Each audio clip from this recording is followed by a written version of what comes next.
जय श्री कृष्ण दोस्तों, आप सभी का स्वागत है वैदिक एस्ट्रोलॉजी यानी आपके अपने लाइव जीपीएस में। आज हम बात करेंगे वीकली हॉरोस्कोप 20 अक्टूबर से लेकर 27 अक्टूबर तक। अगर आपने थंबनेल देखा है तो उसमें लिखा है मालामाल वीकली।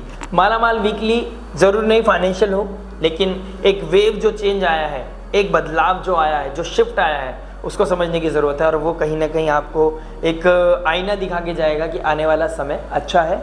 चिंता नहीं करनी, परेशान नहीं होना है, लेकिन hurdles will remain the same. आपने महाभारत को जीतने के लिए युद्ध रोज करना है, रोज गड्ढा खोदना है, रोज पानी पीना है, यही आपके लिए कंडीशन बनी हुई है। लेकिन कहीं ना कहीं लव रोमांस के लिए अच्छा पोजीशन बना हुआ है। Tension middle of the week आएगी। क्या क्या टेक केयर करना है, क्या टर्म्स एंड कंडीशन है, इस चीज़ को समझने के लिए बने रहिए, जुड़े रहिए हमारे चैनल वैदिक वन यानी आपके लाइव जीपीएस के साथ।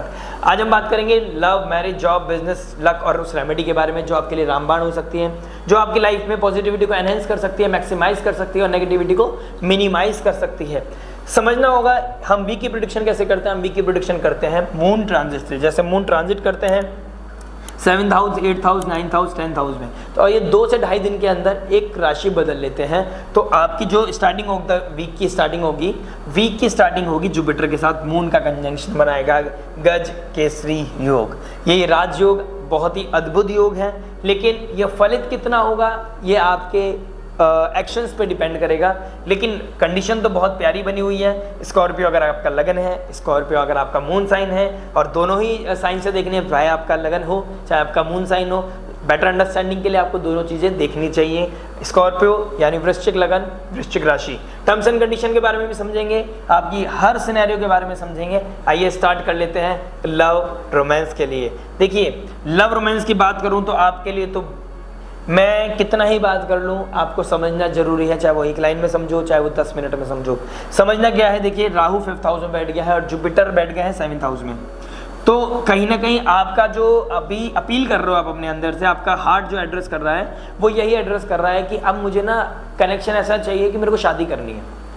लव मैरिज का ये सीन बनाया अभी क्या नाम है आपका कॉम्बिनेशन बना हुआ है, और कहीं ना कहीं marriage is on the cards, love marriage वो भी। लेकिन क्या वो इंसान सही है, उसके लिए कंपैटिबिलिटी चेक करना आपके लिए बहुत जरूरी है। इस चीज़ का ध्यान रखना। आपका लव रोमांस की तरफ अट्रैक्शन बढ़ना, चार्म बढ़ना, अगर आप उस एज में हो, उससे पहले थोड़ी सी आपकी वो शादी वाली एज नहीं है, आप समझ लीजिए 18 से 25 के बीच के हो, तो आपका कहीं ना कहीं अट्रैक्शन बढ़ रहा है, आपका पैशन बढ़ रहा है, आप क्या नाम है हाईलाइट होना चाहती हो, आप अपने आप को शो करना चाहते हो, आप अपने आप को प्रेजेंट करना चाहते हो, आप कुछ ना कुछ ऐसी एक्टिविटीज़ में इंडल्ज हो, लव रोमांस में, रोमांटिसिज्म में, क्रिएटिविटी में, क्या आप अपने आप को चाहते हो कि मैं नेक्स्ट लेवल कैसे जा सकती हूँ। राहु के ट्राइन में वीनस का बैठ जाना, राहु से ट्राइन में वीनस का बैठ जाना कहीं ना कहीं ये दिखाता है कि आप मेटेरियलिस्टिक लेवल पे और ज़्यादा जा रहे हो, और स्पिरिचुअलिटी को अगर कम कर रहे हो तो कहीं ना कहीं जुपिटर की पावर को थोड़ा सा कम हो जाएगी। और जुपिटर की पावर जैसे ही कम हुई तो आपके लाइफ में आप एकदम उस रेड लाइन में आ जाओगे कि आपके साथ कुछ भी हो सकता है। कुछ भी हो सकता है का कंसर्न ये है कि आपको समझना पड़ेगा कि आप जिसके पीछे जा रहे हो क्या, और जिस चीज़ को चेस कर रहे हो, क्या वो सही है आपके लिए, क्या आपकी माइंड बॉडी सोल के लिए वो सही है, ये चीज़ आपको एड्रेस करना पड़ेगा। क्योंकि मून का जब स्टार्टिंग होगा और करवा चौथ होगा तो उस दिन का सिनेरियो बहुत ही प्यारा है, आपका कोई इशू नहीं है उसमें, बहुत ही सुंदर आपका क्या नाम है कॉम्बिनेशन बना हुआ है। अगर मैं वीकली प्रोडिक्शन पे जाऊं तो कहीं ना कहीं किसी का फ़ोन कॉल आना, किसी का मैसेज आना, ठीक है, ये काफ़ी लाइव है। लेकिन मिड ऑफ द वीक में उसी फ़ोन कॉल को रिग्रेट में बदल जाना, ये कहीं ना कहीं बहुत प्रोमिनेंट हो जाएगा आपके लिए। आपको समझना पड़ेगा कि मून की पोजीशन जब 8th हाउस में चली जाएगी तो 8th हाउस सडन ट्रांसफॉर्मेशन का है, तो आपको सडन ट्रांसफॉर्मेशन की तरफ बढ़ाएगा। और कहीं ना कहीं आपको मतलब जिस चीज़ को आप चेस कर रहे थे वो कहीं ना कहीं मून जब 8th हाउस में जाएगा तो आपको एंजाइटी, स्ट्रेस बढ़ा सकता है, आपकी नींद को दूर कर सकता है, आपकी परेशानियों को किसी तरह इस तरीके से लेकर आएगा कि आपके अंदर हेस्टीनेस आ जाएगा। क्योंकि हेस्टीनेस आने का कारण क्या है, जो लगन का मालिक है आपका वो कहाँ हो गए हैं, नीच के हो गए हैं। कब हो गए हैं, 20 अक्टूबर को। स्टार्टिंग ऑफ द वीक में आपका मून मार्च 8th हाउस से निकल के 9th हाउस में चला गया। तो अगर आप स्पिरिचुअलिटी की हेल्प लेंगे, अगर आप स्पिरिचुअल रिट्रीट के लिए जाएंगे, अगर आप किसी हो सकता है स्पिरिचुअल प्लेसेस पे जाएंगे, तो आप इस मार्च को पॉजिटिवली यूज कर सकते हैं, ठीक है। But still you need to take care few things. किस चीज़ का?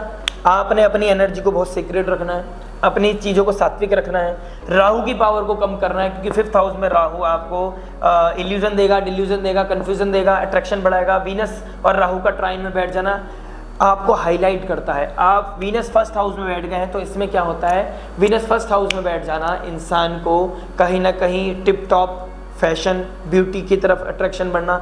और हाँ, ये भी बहुत क्लियर है कि इस हफ्ते में आप अपने आप को ब्यूटीफाई करोगे, स्किन केयर करोगे, अपनी बॉडी केयर करोगे, माइंड बॉडी सोल को कहीं ना कहीं हीलिंग की तरफ लेके जाओगे और कहीं ना कहीं अपनी सुंदरता पे ध्यान दोगे। ये चीज़ अच्छी है, अपने आप पे इन्वेस्ट करना अच्छा है। लेकिन जब ये इन्वेस्ट का नज़रिया हो कि आप दूसरे के लिए इन्वेस्ट कर रहे हो, किसी और के लिए इन्वेस्ट कर रहे हो, तो कहीं ना कहीं दिक्कत आ जाएगी। और वो भी वो जिसके बारे में अता पता नहीं कि वो आज है और कल रहेगा नहीं रहेगा।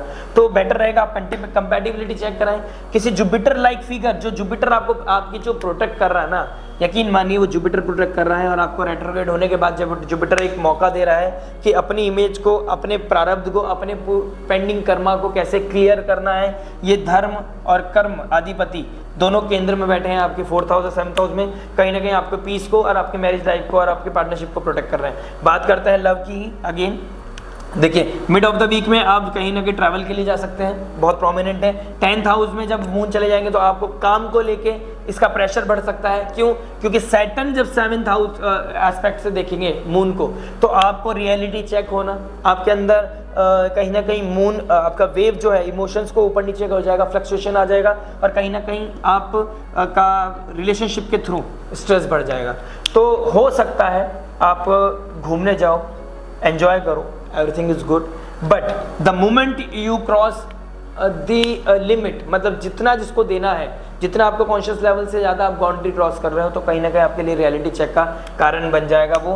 तो ये तो कंडीशन ये बन गई है लव के लिए। अब बात कर लें अगर मैरिज की, तो मैरिज का क्या कंडीशन बना हुआ देखिए लव और मैरिज की थीम को अगर मैं कंबाइन करूं तो कहीं ना कहीं आपकी इस ऑप्शन में ये भी मिलेगा, आप किसी के साथ ऐसे कनेक्ट होंगे कि आपका डीप इंटीमेसी जो है, अंडरस्टैंडिंग है, वो डीप हो जाएगी। आप किसी को सोल लेवल पे कनेक्शन फील करोगे, आप किसी के साथ बात कर रहे हो तो बात करते चले जाओगे, कहीं ना कहीं आपके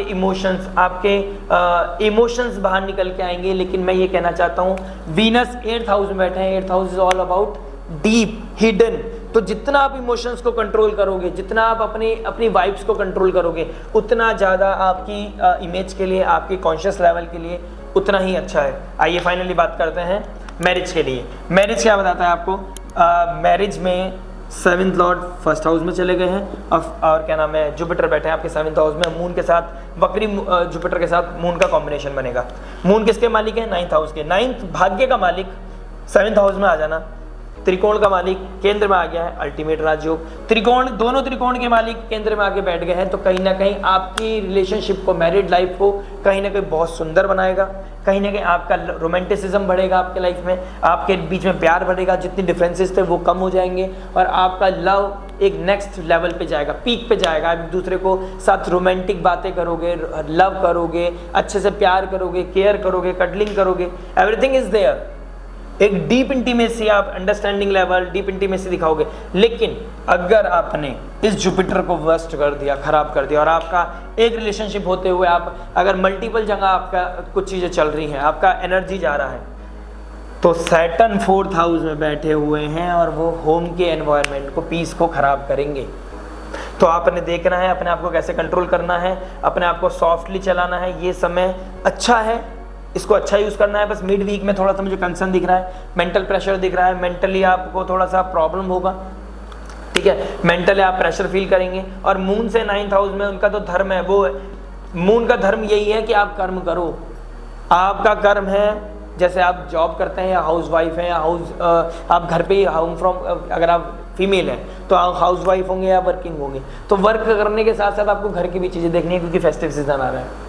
और घर के साथ साथ अगर घर पे रहते हो तो घर की चीज़ों को, रिस्पॉन्सिबिलिटी को किसी के साथ नहीं बनती, उनके साथ भी बना के चलनी होगी, क्योंकि फेस्टिव सीजन है। तो स्टार्टिंग ऑफ द वीक में बहुत अच्छा सिचुएशन बना हुआ है। मिड वीक में आपको थोड़ा सा स्ट्रेस, डिप्रेशन बढ़ेगा, आपका थोड़ा स्ट्रगल करोगे। लेकिन अगर आपने टैक्टिक्स लगा के काम किया, अपना दिमाग को यूज़ किया, आपने कोई शॉर्टकट नहीं लिया, बल्कि आप मेहनत करते चले गए, चीज़ों को समझते चले गए, तो आपके लिए बहुत ही बेस्ट पोजीशन बनी हुई है कि आपको टैक्टिक्स लगाने हैं, कहीं ना कहीं अपने आप को डाउन करना है, अपनी ईगो क्लैश नहीं करना है, और बैक जाके मतलब पीछे जाके अगर आप कोई कार्य करो, मतलब आप अपने फ्यूचर को बचाने के लिए, अपने रिलेशनशिप को बचाने के लिए, अपनी स्पाउस के साथ रिलेशनशिप को हैप्पी करने के लिए अगर आप 2 कदम पीछे ले लोगे तो आपका फ्यूचर अच्छा हो सकता है। आपके पास ये बहुत अच्छा समय है कि इस रिलेशनशिप को इतना पॉजिटिव, इतना हेल्दी कर दो कि आने वाले समय में कितनी भी स्ट्रगल आए आपके ऊपर कोई फ़र्क ही नहीं पड़ेगा। क्योंकि आने वाला अभी ढैया जो चल रही है ना, आपको हिला के रख दिया ढैया ने। अगर आपकी वृश्चिक राशि है ना, तो आपको बहुत स्ट्रगल करने को मिला है, बहुत ऐसी चीज़ें सडन हुई हैं जो आप संभाल नहीं पाए हो। इन लॉज के साथ दिक्कत आना, पार्टनरशिप में दिक्कत आना, स्पाउस के साथ दिक्कत आना, क्लैशेज होना, कहीं ना कहीं ये दिखाई दे रहा है। फादर की हेल्थ को मुझे अब कंसर्न दिखाई दे रहा है, आपके अपने फादर की हेल्थ का कंसर्न है मुझे, तो अपने फादर की अगर कोई हेल्थ इश्यूज आ रहा है फादर या फादर इन लॉ का, तो आपने उनकी तरफ ध्यान देना है, उनका मेडिकल चेकअप कराना है, ठीक है। और कोई भी परेशानी आपकी लाइफ में अभी करंट चल रही है और आप उसका आंसर ढूंढने आए हो मेरे पास, तो मैं आपको एक ही आंसर दूंगा, quick fix is not a answer. You really need to put effort, you really need to sacrifice, you really need to be patient. Slowly and gradually things will take care, things will fall at their own place, ठीक है। आपको ये समझना होगा कि अपनी जगह पे चीज़ों को पहुंचने के लिए, ये मैराथन 2 अक्टूबर से लेके जो 30 मार्च तक की है, अपने तक समय तक पहुंचने के लिए उसको समय लगेगा, और इस समय को अपने ध्यान से यूज़ करना है। ये शिफ्ट है एक रिचार्ज करने का, खुद को अलाइन करने का एनर्जीज के साथ। वीनस का, जुपिटर को देखना, मून के साथ बैठ जाना, कितना अल्टीमेट राजयोग बना रहा है। केंद्र के मालिक, केंद्र 2 केंद्र के चीज़ें क्लियर हो रहे हैं, पब्लिक इमेज भी अच्छी हो जाएगी, अपनी इमेज भी अच्छी हो जाएगी, आप अच्छे से अपने लोगों के लिए कपल गोल साबित होंगे। लेकिन क्या करना है, कोई सोशल मीडिया पे आपने शूशा नहीं करनी, सोशल मीडिया पे कोई पिक्स नहीं डालनी है, कोई पिक्चराइजेशन नहीं करनी है, किसी को नहीं दिखाना कि आपका कितना लव चल रहा है। क्योंकि इंसान कोई परेशान है, कोई अपनी लाइफ में स्ट्रगल कर रहा है और आप उसे दिखा रहे हो, मतलब आप इस चीज़ को ऐसे मत समझो कि दुनिया कर रही है। हाँ, दुनिया कर रही है, लेकिन इस समय 6 नवंबर तक मत करना। बस 6 नवंबर तक थोड़ा सा आपने चीज़ों को टेक केयर करना है। अगर आपने ये कर लिया तो आपके लिए अच्छा है। और आपके लास्ट वीक में कोई दिक्कत परेशानी आई थी, वो 25 अगस्त से लेके 15 अक्टूबर तक, लास्ट 2 मंथ्स में, तो आपने उस चीज़ से हील होने का भी समय है। तो अपने आप को आइसोलेशन में लेके जाना, अपने आप को ट्रांसफॉर्म करना, अपने आप को मेहनत करना, अपने ऊपर, अपने माइंड बॉडी सोल को हील करना। This is the theme. Meditate करो, स्पिरिचुअलिटी की हेल्प लो, और मंगल नीच के हो गए तो हनुमान चालीसा रेगुलर रिसाइट करके आपको बहुत ही ज़्यादा पीस मिलेगा। तो ये चीज़ करनी है, सॉफ्ट रहना है, रिजिड नहीं होना है, और डीप इंटीमेसी को जितना लेवल पे ले जाके साथ सको, बिना किसी को बताए, बिना किसी को दिखाए। नो शूशा। आपने क्या करना है, हिडन रखनी है चीज़ों को। हिडन रखोगे, आपकी लाइफ में बहुत ही अच्छा, प्यारा, सुंदर और बहुत ही खुशी का माहौल आपकी लाइफ में बनेगा। जो भी स्ट्रगल हो सब सॉल्व हो सकते हैं। पेशेंस चाहिए, आपका हार्ट चाहिए, आपका एफर्ट चाहिए, हार्ट, दिल और एफर्ट चाहिए, और आपके लॉयल्टी चाहिए कि आप लॉयल होकर जुपिटर को ख़राब नहीं कर रहे हो और राहु के चक्कर में, जाल में नहीं फंस रहे हो। ठीक है, बात कर लेते हैं जॉब के बारे में। जॉब क्या बता रहे हैं, 6 लॉर्ड 9th हाउस में बैठ गए हैं, नीचे होकर बैठ गए, तो भाग्य को क्षति पहुंचाना। लेकिन मून जब पहुंच जाएंगे तो मिड वीक में बहुत अच्छा बनेगा। इस वीक तो आप प्रोटेक्ट रहोगे, नेक्स्ट वीक के लिए आपका ध्यान रखना पड़ेगा। तो इस वीक की अगर मैं बात करूं तो देखो, जॉब में सूर्य देख रहे हैं आपके 6th हाउस को, तो आपके ऊपर पूरी नज़र है आपके बॉस की, आपके सीनियर की, आपके कलीग्स की। आपका फ्रेंड भी आपका नहीं होगा, कहीं ना कहीं आपको धोखा मिलेगा, कहीं ना कहीं जो आप सोच रहे थे वो शायद ना मिले। लेकिन अगर आपकी किस्मत अच्छी है, आपके ग्रह नक्षत्र अच्छे हैं, तो आपका प्रमोशन होने के भी बहुत अच्छे चांसेस हैं। उसका रीज़न ये है क्योंकि आपकी अगर दशा महादशा अच्छी चल रही है तो सूर्य का कोई पावर नहीं रहेगी, तो जुपिटर मून की जो कॉम्बिनेशन बन रहा है, और वीनस देख रहा है 1st हाउस से, तो बहुत अच्छा ही फाइनेंशियल फ्लो लेकर आएगा। लेकिन सूर्य का यहाँ बैठ जाना कहीं ना कहीं आपको लथार्जी फीस कराएगा, आपका मन नहीं करेगा ऑफिस जाने का, और कहीं ना कहीं आपके भाग्य को क्षति पहुँचाएगा। और आपको देख ही रहे हैं सूर्य, तो अगर आपने मन मार के भी ऑफिस पहुँच गया और अपना काम शिद्दत से किया, एफर्ट मार के किया, तो कहीं ना कहीं यही विपरीत चीज़ें आपकी पॉजिटिविटी में आ जाएंगी। आपको इसी का एक अच्छा, अद्भुत, एक बहुत ही बेस्ट आउटपुट मिलेगा, एक अच्छा रिजल्ट मिलेगा, और आप अपनी लाइफ में ग्रो करोगे।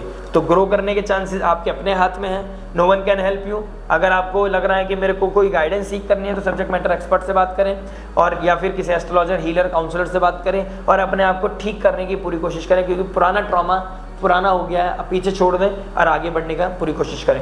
बिजनेस के बारे में बात करेंगे। 5th लॉर्ड 12,000 बैठ गए नीचे, वो भी नीचे बैठ गए। जॉब और बिजनेस की कहानी थोड़ी गड़बड़ दिखाई दे रही है मुझे आपके लिए। देखिए 10th लॉर्ड 12,000 बैठ गए, नीच राशि में बैठ गए, मरकरी के साथ बैठ गए। डे ड्रीमिंग करोगे, डे ड्रीमिंग करना, लथार्जी फील करना और किसी को कुछ कह देना, किसी को कुछ कह देना, अपना भाग्य खराब करना, अपना नेटवर्क खराब करना, अपने काम को अच्छे से ना करना, कस्टमर को ही भगा देना, कुछ उनके साथ तू तड़ाक हो जाना, ये सिचुएशन कहीं ना कहीं मुझे दिखाई दे रही है। तो आपने प्लीज़ इस चीज़ का कंट्रोल करें, अपनी स्पीच का कंट्रोल करें, अपनी ईगो का कंट्रोल करें। No false ego. तो आपने अपने क्या नाम है बिजनेस का टेक केयर करना है, फॉल्स ईगो नहीं दिखानी है और अपनी चीज़ों का ही ध्यान रखना है। कहीं ना कहीं आप डे ड्रीमिंग के चक्कर में अपना रियलिटी चेक खो दोगे और जमीन निकल जाएगी पैरों से। तो इस सिनेरियो को कितना हो सके, जितना हो सके उतना कंट्रोल करके चलें। अपनी ईगो का ध्यान रखें, अपनी कलीग्स का ध्यान रखें, ठीक है। अपनी टीम को लीडर बन के पुश करें, बॉस बन के नहीं। अगर आपने ये सब चीज़ें कर ली तो मून जब इस हाउस में आएंगी तो आपको एक रियलिटी चेक तो जरूर देंगे और आपको पता चल जाएगा कहाँ पे ध्यान देना है, कहाँ पे नहीं। तो मैं समझता हूँ 27 के आसपास आपको बहुत सारी चीज़ें क्लियर हो जाएंगी कि मुझे आगे चलना कैसे है। तो इस वीक को मंथन के लिए, अपने अच्छे टाइम को, अच्छी कमिटमेंट के लिए, अपने आप से इंटरनल बात करने के लिए, और अगर आप किसी स्पिरिचुअल रिट्रीट के लिए जा रहे हैं, स्पिरिचुअल प्लेसेस पे जा रहे हैं, मंदिर जा रहे हैं, तो वहाँ जाकर मंदिर की सफाई करना आपके लिए अल्टीमेट रेमेडी हो सकती है, ठीक है। लक के बारे में बात कर लेते हैं। लक क्या बता रहे हैं, मंगल नीच के हो गए लेकिन मून के साथ बैठ के अच्छा पोजीशन बनाएंगे तो मिड वीक में आपके अच्छे लिए हेल्दी रिलेशन बनेगा, प्रोफेशनल पर्सनल लेवल पे आप अच्छा राइज करोगे और कहीं ना कहीं अच्छा पैसा बना पाओगे। तो अच्छा पैसा बनना, ये this things is very very much on cards. पैसा बनना एक अलग बात है, ठीक है, लेकिन उस पैसे के पीछे पीस रहेगी नहीं रहेगी ये बहुत डिफरेंट बात है। तो फाइनेंशियल फ्लो अच्छा दिख रहा है इस वीक में, क्योंकि आपका कहीं किसी के पास ड्यू है, आपको पैसा चाहिए होगा, आपको मिलेगा, लेकिन वो पीस बना के देगा नहीं देगा, वो सस्टेन करेगा नहीं करेगा लॉन्ग टर्म तक, ये आपके लिए कहीं ना कहीं मेरे लिए कंसर्न दिखाई दे रहा है। तो इस वीक को बहुत हेल्दी, बहुत पॉजिटिवली यूज़ करना है और नेक्स्ट वीक आते आते चीज़ों को बहुत मैनेज करके चलना है। अपनी स्पीच का, अपनी फैमिली का, अपने फ्रेंड्स का, अपनी ईगो का और सीनियर लाइक फिगर का आपने टेक केयर करना है। आइए बात कर लेते हैं रेमेडीज़ के बारे में। बहुत अल्टीमेट रेमेडी मैंने अभी रिसेंटली बताई है। मंदिर जाइए, मंदिर की सफाई कीजिए। अगर बाहर मंदिर नहीं जा सकते अपने घर की मंदिर की सफाई कीजिए। मंदिर की सफाई करके आपके भाग्य को उन्नति मिलेगी, ठीक है। हनुमान चालीसा रेगुलर 3 बार रेगुलर रिसाइट कीजिए, क्योंकि आपका लगन का मालिक नीच का हो गया, 9000 बैठ गया, तो शिव जी को हनुमान चालीसा सुनाना, शिवलिंग को हनुमान चालीसा सुनाना। और जब ये स्तुति ये आ जाए, पंक्ति आ जाए, दुर्गम काज जगत के जेते, सुगम अनुग्रह तुमरे ते। हे प्रभु, हे नाथ, हे दीनानाथ, आपने स्वयं भगवान का, ईश्वर राम जी का कार्य को सिद्ध किया है, उनके दुर्गम काम को सुगम कर दिया। तो मुझ ऐसे तुच्छ प्राणी की ऐसी कौन सी इच्छा है या ऐसी कौन सी तकलीफ है जो आप पूर्ण नहीं कर सकते और उसे कम नहीं कर सकते। जब दुर्गम का जगत के जैसे सुगम अनुग्रह तुम रहते थे, जब आप सुनाएंगे ना तो इसको हृदय से सुनाना, भाव से सुनाना। हनुमान जी भी खुश, राम जी भी खुश और भोलेनाथ भी खुश। मिलते हैं नेक्स्ट वीडियो में। टिल देन नमस्ते, राधे राधे।